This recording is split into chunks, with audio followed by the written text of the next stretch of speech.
Have you ever felt stuck in your growth journey, wondering how to build resilience in the face of challenges? Or maybe you're looking to shift your mindset and unlock your full potential. Well, if you said yes, then you are in the right place. Welcome to the Stretch Zone. I'm Hannah. And I am Feds. And here we explore self-development, nurture resilience, and embrace the mindset shifts that help you grow beyond your limits. Hello and welcome, everybody. Hi, Hannah. Hi, Feds. How are you doing today? I'm good. I'm enjoying the Italian summer. I mean, I'm saying enjoying, but kind of. It's really, really hot here. How are you? How was your week? I've had a really lovely week. Nothing groundbreaking. Went out for a date night last night, which was always nice. Tried some amazing local Atlantan. Woohoo! And it was good. It was really good. Oh, I know this sounds crazy because I'm Italian, but you know what? Sometimes I miss American food. There's something wrong with me. It was your absolute best comfort food. We went out for burgers and it delivered, I have to say. See, that's just not like we can't really get the same thing here. And I had this conversation with Joe, my partner as well, and he's struggling a little bit with that. You know, good Indian. Oh, well, I'll be honest. We also struggle because they do amazing American food here. But we were talking exactly about that last night. If you're up for comfort food like your deep fried chicken and waffles, which is my new favorite, and burgers and slow cooked ribs, then they've got you. But I am missing Melbourne and their amazing cuisine from all over the world. I have become 100% a food snob since being in Australia and marrying an Australian, and I'm proud of it. Yeah, as you should, as you should. I think like food is one of the things that people struggle the most when they move. And another thing that I've noticed in the last 6 months is trying to understand how to adapt to the job market where you're moving. Isn't that funny? Because you are Italian, but most of your working life has not been in Italy, right? Exactly. Yeah, exactly. And I think I was thinking about this today because, I mean, we're going to talk about it in this episode, which, by the way, is the last of the second season. We're going to take our well-deserved break. Yes, we will. But we'll be back. And so what is what best way to end this season if not talking about work, like how to adapt. Exactly, how to pay the bills. That's a very important thing. And we're going to start with a little bit of an intro because I'm curious to know if you guys listening, have you ever been in this situation? You know, like you moved, you've been very excited, and you finally took the big step. You moved to a different country. You've unpacked the boxes. You've found a place to live, and you've finally figured out a little bit of the everyday routine. But then eventually we all get to the stage where we need to ask ourselves, what am I going to do here? What is the point? And this happens often to people who move, not necessarily for a job, because in that case, you would know exactly what you're going to do, right? But I'm thinking people like Joe, my partner, who followed me here, without a job, without knowing the language, you kind of have to get into that mindset of, what do I do? So a lot of people feel like they have to start from scratch. A lot of people feel like they question what they have done pretty much all their working life. And I had people telling me, you know, I had a whole career in that, and now I don't even know where to start. If you are moving to a place where people speak a different language, where in general the system is different, or if you can't work, for example, my visa doesn't allow me to work. That's very common. Yeah. You're not alone. We've all been there one way or another. And this is really the part that no one talks about, especially on travel blogs, relocation blogs. we don't like the word, but expats blogs. So it's not just about the job hunt, it's really about how, in what kind of state of mind you are. It's a shift, it's a huge shift, and there's a lot of identity shift involved. So this is something that we all should remember in this kind of situation. You are not lost. You are just in a transition. You are not failing. You are experiencing something unfamiliar. And Mhm. so why does it feel so hard, Hannah? Yeah, so I want to add on to that. And I was researching about this identity shifts, and specifically, we're talking about that identity shift of when you've moved somewhere new and you're surrounded by new people. And when it comes to your career, that's just as important as just your normal life, right? So we have identity shifts within just who we are in society and within our career, and they can sort of combine and integrate obviously together.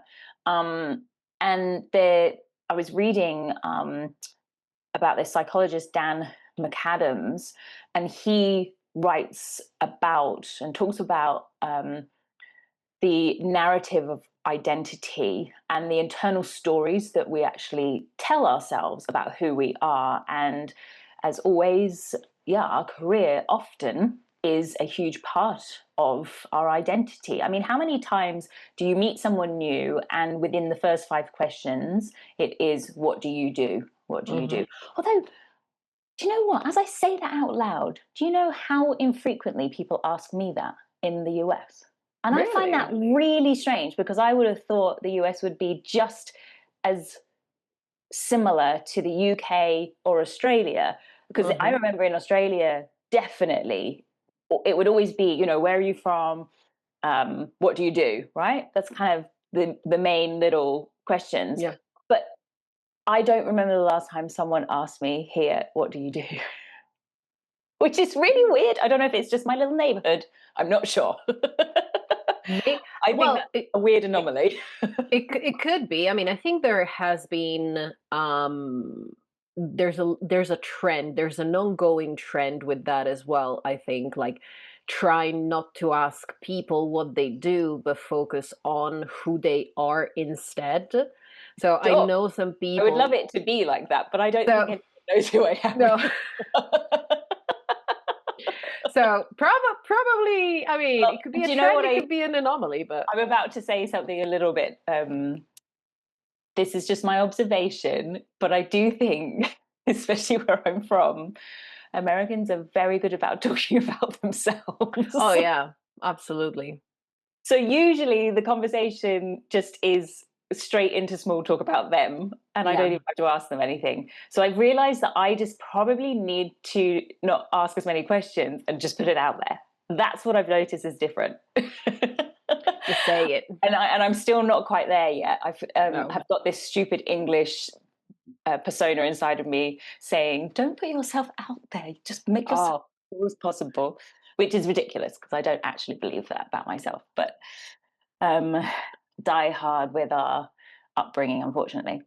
So anyway, this narrative, I do, I believe that all of us identify with our career, and that could still be, a stay-at-home mum. That's still a strong identity, and part of someone. So it doesn't have to be, okay, this is the job that you're earning money from, hmm, but it's huge building blocks as to who we are as individuals, is our career.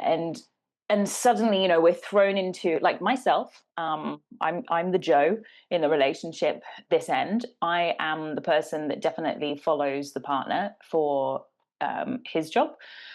He's the main breadwinner, so we move around for him. It's part of the package. And previously, all of my moves were much more simple than this last one, in terms of me being able to be a yoga teacher wherever we had moved. It was much simpler. I could ride a motorbike in Vietnam around, so I could get myself places. In Australia, I could ride a bicycle to be working as a yoga teacher. And I also got paid really a decent wage in Australia compared to the wage as a yoga teacher in America. So when we moved here, first of all, I was the one that had to get the visa and sort out, sorry, not the visa, but I had to figure out how I could get a social security, Yeah. which took quite some time, bit of a palaver. And then also just realizing that being a yoga teacher wasn't going to even pay for Hmm. my car. So I've had to really rethink things. Those first 10 months of living here was a huge reshuffle. We'll come back to that. But I know how that felt, that sudden loss of, I had this whole group of people that I've been building for 9 years in Australia within my yoga community, and just overnight gone. Yeah. And that was what the next part I'd like to talk about was a huge sense of grief. And I don't know if Joe went through it at all. He's a different person to me. Maybe it was a different level. But I do think that there can be a sense of deep grief that Hmm. we don't acknowledge. Hmm. Um, and I was really fighting that grief for a long time, and worried about who I was and what was wrong with me for feeling the feelings that I had. But when I started to realize it was a sense of shedding and a sense of grief that I was dealing with, that was really helpful to me. It's a sense of loss Hmm. that we can go through in those transitions. So just listeners, if you've ever been in that situation, you've moved somewhere new, maybe you've moved back to be closer with your family, for example. So it isn't that you've followed a partner, or that your visa ran out and you can't Hmm. live in the country that you need to and you've got to go back home. um, Hmm. the same things apply here. So there's Hmm. a deep sense of loss. Hmm. Our status has changed, our relationship with colleagues might have changed, and really it's to do with our sense of purpose that we're losing, in that Hmm. moment. And then the next sort of phase that can go sort of unthought about again is just the physical reaction. And I always like Hmm. to come back to that, as I am that yogi in and that it really has a knock-on effect physically to us. If you think of any deep stress that we're going through, sometimes you get knocked about with illnesses or sicknesses. Suddenly your nervous system is not able to keep up, or your immunity is not able to keep up. So Yeah. quite often when we move somewhere new, we get quite sick quite early on. and Yeah. and that's not just because of stresses, but that Hmm. doesn't help. So we're suddenly exposed to sort of different climates and different bugs and whatever, and our nervous system and ability to fight off bugs. It really attacks us a little bit when we Yeah. first arrive somewhere new. So again, I don't know if you or Joe went through a bit of sicknesses in those first 6 months, but I always remember whenever I move somewhere new that the first 6 months, either myself or my husband become really sick from like a cold or Hmm. flu or something. Always the case. Hmm. I feel that for us, well, my job hasn't changed that much. Mm. Um, I definitely had to adapt to a different office and different people around me. Most of my friends work in a company. I am probably the only one still working from home, having my own business, and so I have to learn. And I say I have because I haven't done it yet. I have to learn how to deal with the bureaucratic side of things, the accounting and all that stuff, the taxes, but my job hasn't changed that much. I think for Joe, and we had this conversation, it's mostly it was a moment of realization, like Mhm. being out of a job that, you know, he'd done for over 10 years. It puts Yeah. you in a situation where you actually ask yourself, do I want to do that again? Yeah. Do I want to? Some people, yes. Like I was talking to a new person last weekend, and it's actually a crazy story because this guy spent over 12 years, I think, in China. He's Hmm. Italian. He worked at a very high level in China. He speaks several languages. He has a whole lot of experience. And you would think, well, someone like him can find a job super easily. I mean, come on, who would let someone like him go? He has such a wealth of experience. And he's been here since October last year, and he's been struggling. So, Hmm. like, it makes you wonder, am I in the right place?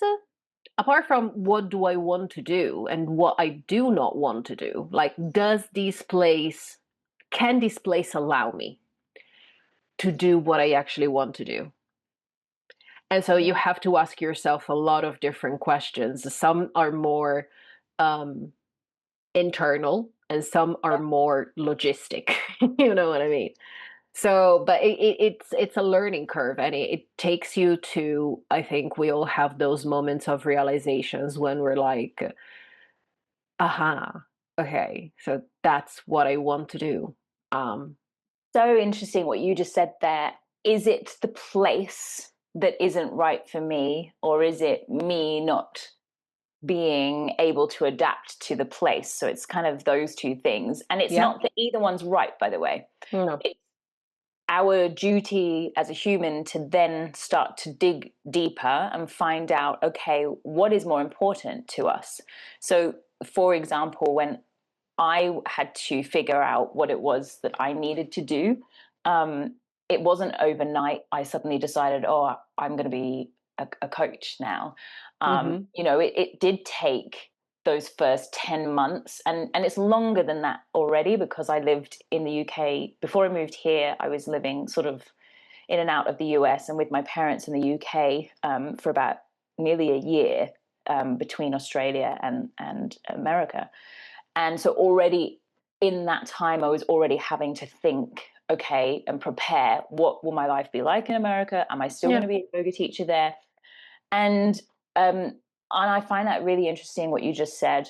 I had to spend I probably spent a good 10 months of really digging deep and figuring it out. And it was extremely uncomfortable and extremely confronting.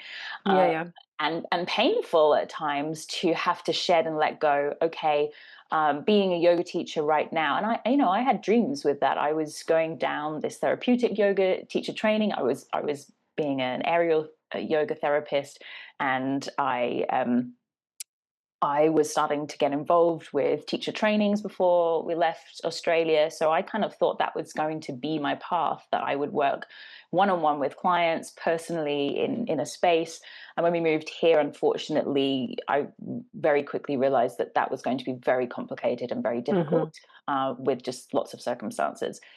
Um, I had dabbled in trying to create an online career with yoga teaching, and the honest truth is, I hated it. I just mm-hmm, hate teaching online yoga. mm-hmm, I don't mind putting a video out there every now and then, and I don't mind with a few occasional people that I dearly love working with to work through Zoom, but it does not fulfill me, yeah, not in the way that personal one-on-one yoga teaching does. yep, But it was a great opportunity to be like, okay, you know what? I have had other thoughts about things that I mm-hmm, want to do. I hadn't always dreamt that I would be a yoga teacher forever. Um, mm-hmm, Certainly not a yoga teacher that just drives to studios every week and has to sort of do a class one after the other. That is tiring. And I always thought at some point it would develop and change into something else. And so it was doing the work and figuring out, okay, well, I want to still be with my husband. So I'm here, I'm in America. I choose him still. I don't choose that I need to be somewhere else because of my career. I choose to be here. That's the important part. So, how can I adapt my career around the situation that I'm in that works for me, that feels good, that yeah, gives me purpose? But it certainly wasn't an overnight revelation or mm-hmm. solution. It's been lots of work. It takes time, and I think that's what people really struggle with, the Mm-hmm. patience of waiting and digging and seeing, and also the strength of letting go. Yeah. Um, before moving, before the pandemic, I had spent 10 more than 10 years, 10, 15, 12 years, I would say, in events, hospitality, like Mm, everything in my life was around that. mhm.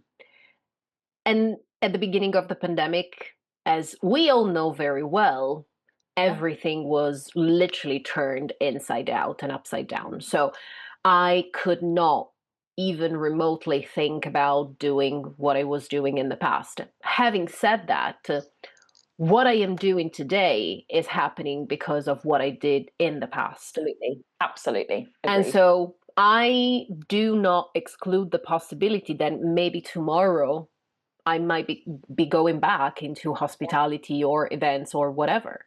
Yeah. And I think that is the kind of flexibility that is necessary when we decide to move anywhere. So you need to look inside you and you need to ask yourself, what do I do and how do I use my skills at my best and do something that is in line with what I believe in, my values, my purpose. But we need to have that kind of flexibility. We need to be able to adapt to the place where we are as well. When I was talking to the guy I was mentioning earlier, he said that one of the biggest problems is that Italians are scared of his title. Hmm. And a lot of HR people told him to change the title to make it a little bit more palatable to Italians. And so I'm like, that's adaptation in practice. You know, you have to adapt to the market in which you are to try and see how you can use your skills in the best possible way. You have to package yourself differently. Yeah. And some people don't know how to do it because we are so good at labeling ourselves that it's really, really challenging. I Really. think I have to say, I think in some places it's easier than others. Americans have an incredible talent at making money. And Absolutely. all the Americans I know are incredibly good at just making the most out of every opportunity they have. 100% And agree. it's a skill. When I Yeah. was in the States, every single person I knew had a full-time job and at least one side gig. I know. It was normal, right? I know. In the UK is not that common. I think it's becoming more common. Yeah. In Italy it's impossible. I Hmm. don't know anyone who has multiple businesses. And if you have multiple jobs, society labels you as a loser. Like, oh, you've got two jobs, you can't earn enough with one job. So, but then at the same time, in America, you have more possibility to grow because literally you could sell air. if you have the literally you if you have the right marketing plan, you can make money selling nothing. Yeah. And so, that's why I'm like, try to get the most out of the place where you are. I am in a situation now where, of course, there's a lot of bureaucracy. And I think I mentioned this over and over again. So I know that I'm not going to be here forever. I know that this is not the country where I want to get old. But I'm trying to get the most out of it. Joe is trying to get the most out of it. And that's the only thing we can do, really. Like we talked about the nervous system before. Our nervous system doesn't like uncertainty. No. We don't like being in a place where we don't know exactly what to do. So you have to work with what is familiar to you. And what is familiar to you is your skills. You know what you are good at, you know what you enjoy. And so start from that and look Yeah. around to see how you can use those skills in the best possible way. Yeah. And see if you can avoid comparing yourself Mm. to everybody else. That was something that was coming up in what you were talking about before. That we will, you know, we kind of And if we do look to others, then we need to look to them for inspiration rather than that comparison, right? Mm-hmm. Mm-hmm. So looking to someone else who has been there, done it, um, isn't a space for us to then say, gosh, we're failing at it. Mm-hmm. Mm-hmm. Okay, take pieces of useful information from that person that encourages you to take a step further forwards. Um, and that's a really challenging thing to do, especially with social media. So I would suggest that we're not doing it a lot with social media. So it would be great if in a new place we try to mingle and get out with people that are going to inspire us.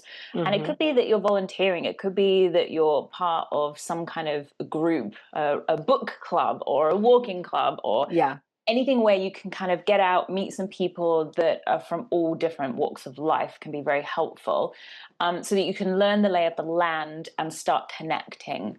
And I think something that you and I struggle with, so I know everybody else does, is that I think the modern world makes social media seem like that's the place for all the answers. And actually, Mm. it's the last place for the answers. You can get super inspired by social media, absolutely, and it's a really useful tool if it's used efficiently and effectively. But I also think that there's a narrative that's where we grow, that's where we find all the answers. And actually, if we could try a little bit more closer to home, usually that's where you're going to get a little bit Yeah. more momentum quicker. Yeah. So I think if we were to sort of sum up our experiences, first things first, it's that don't feel that you have to have it all sorted within the first 6 months of moving somewhere. Obviously, we need money to put on the table to feed Yeah. yourself. So that's probably priority number one, Yeah. actually. So when I first moved to Australia, uh, I just worked in shops because I knew, okay, well, I've got some retail experience. Yeah. That's what I need to do. I wanted to be a yoga teacher. I was a yoga teacher in Vietnam, and I wanted to be in Australia. So I targeted Lululemon, and Mm-hmm. initially they wouldn't take me on because I was only on a working holiday visa, and they wouldn't take someone on a working holiday visa. And then I Mm-hmm. snuck in at Christmas because that was temporary, and Haha. and they then just kept me on. And I don't know why or how, but they kept me on, and that's how I then ended up getting all of my yoga teaching work. And then finally I left Lululemon because, quite frankly, I was working there for free because all my money went into the clothes. Um, so I was like, okay, I have enough clothes now. It's time to That's leave. it. Let's move And on. then I Yeah. could just become a full-time yoga teacher. But, that took years to finally get enough work and enough people. And it's just step by step trying to find your place. Yeah. And just knowing that it doesn't happen overnight, unless you're the person that has moved for the job. But we're not talking about those Yeah, people. I had that exactly that experience when I moved to Florida. I landed, and from the minute I landed, I had a job, right? And so that's Period. not what we're talking about here. We're talking about I don't know what to do. I've Mhm. done XYZ for 15, 10, 5 years. What am I going to do now that I'm in a different country? Maybe people don't speak the same language. I don't know about the laws and the regulations. I don't know if there is a market for what Yeah. I've been doing, right? So I think that are very important takeaways for the people who are listening. And I think to me, the most important one is flexibility. Like, don't get stuck in a specific label Yeah. you've given yourself, because if you do that, you're going to struggle even more. You're not going to be able to see and find all the new opportunities that are out there. And now that I'm saying this, I need to start putting this in practice, because I know that I could do a lot more in terms of companies in the area. And it's a choice, right? We need to pick and choose some things that are in line with who we are and what we want to do. But I know a lot of people struggle with keeping their eyes open, Yeah, and that's the absolutely. main thing. Absolutely. But you know what? You've had guts to move. You're clearly someone that has tenacity to already relocate. So you as an individual have the ability to also reinvent yourself Mm-hmm. and be open to possibilities. And it might not be a total pure reinvention. I was a yoga teacher No. in Vietnam. I then became a yoga teacher in Australia. But it was certainly very different. And the path to get there was different. And just Yeah. holding on to that career was different within different countries. Um, uh, but I totally agree with you that it's being as open-minded. And I think my last piece of personal advice here is, when we relocate, we have to get into yes mode. Mm-hmm. Yes mode means put yourself out there and just say yes. Try it. It's never a failure if you try something and it's Mm-hmm. not the path. Never, ever, ever. Just try it. Say yes to whatever comes your way, give it a try, um, and then test it out. Yeah, exactly. I mean, what could go wrong?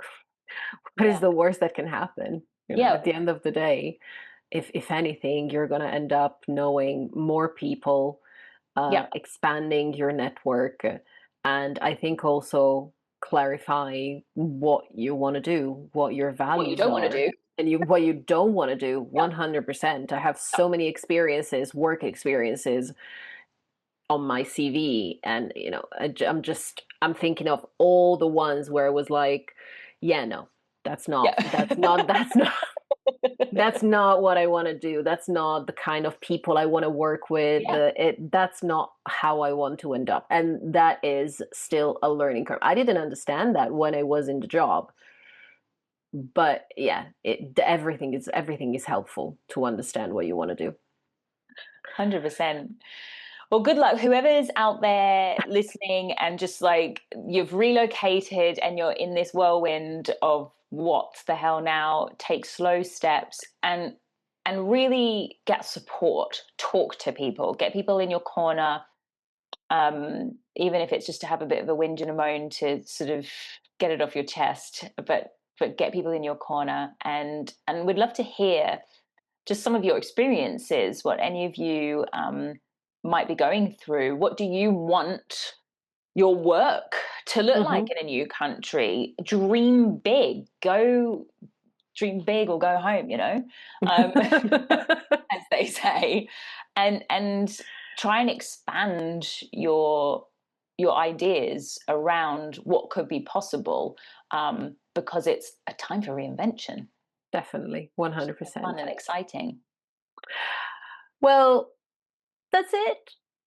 There's no next episode this time, so We will be back again, though, towards the end oh, of the series. yes, we So will. We we will. haven't But decided exactly the date on that, but we'll have a few exactly. months hiatus, and then we Mhm. shall be back strong, Mhm. and we'll come back with hopefully some new flavors added in there. Yeah, absolutely.